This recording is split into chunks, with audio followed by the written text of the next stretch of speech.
책 읽어주는 쭈목입니다. 지구정원사 가치사전 사랑 생태적 동반자의 선택 예 아니요. 딸아이가 어린 시절 진지하게 질문했습니다. 학교에서 과학 상상화를 그려야 하는데 무엇을 그리는 것이 좋겠냐는 겁니다. 그래서 되물었지요. 너는 무엇이 그리고 싶냐? 라고.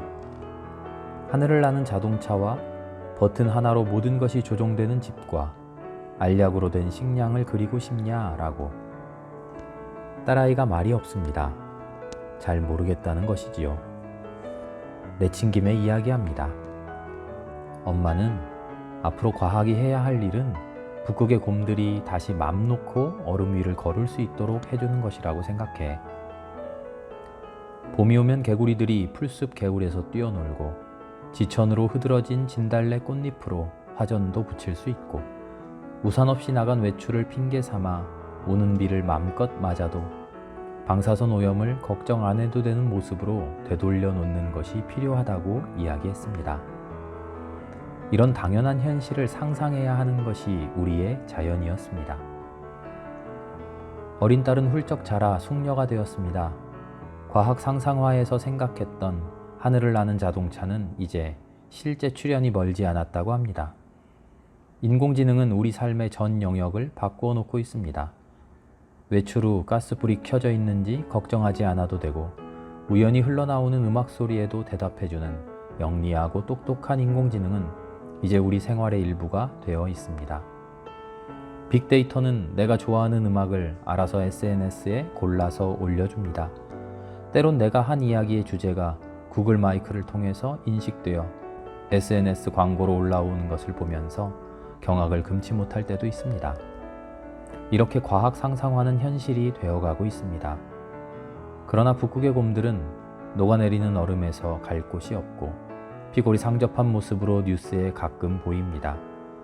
인간의 영리함으로 무차별적으로 파괴한 자연은 결국 코로나로 인간에게 돌아왔고 혹독하고 고단하며 외로운 시간으로 견뎌내야 했습니다.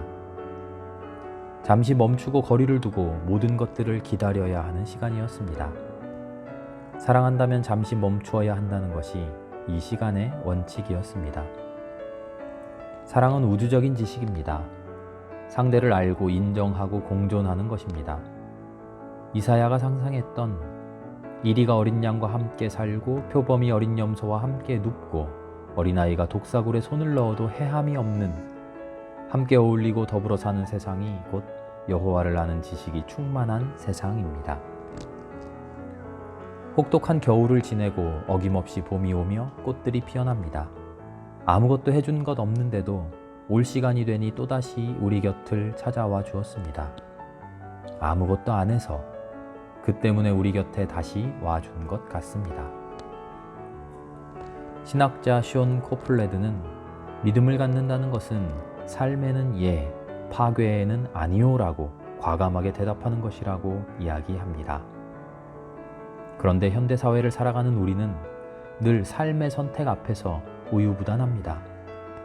눈에 보이는 것을 무제한적으로 선택하고픈 욕망에 매이게 하는 현대의 소비지향적 문화, 우리의 주체성과 인격을 많은 소유와 부로서 측정하고자 하는 물질주의적 사고방식, 또한 아니오라고 대답할 때 누군가에게서 멀어지는 두려움으로 집단적인 문화 속에 안주하고 싶어하는 경향성 때문입니다. 사랑으로 산다는 것은 생명에 민감한 것을 의미합니다. 같이 더불어 사는 생태적 동반자들과 온전한 삶을 이루어가는 것을 말하는 것입니다. 하나님이 우리에게 베풀어 주신 붉은 은총에 응답하는 삶은 곧 초록 은총의 감동을 일상 속에 구현하며 사는 삶입니다. 봄은 하나님이 창세기를 다시 쓰신다는 계절입니다. 푸른 하늘 아래 흐드러진 마른 가지 끝 초록 새순에서 오늘도 베풀어 주시는 하나님의 초록 은총을 발견합니다.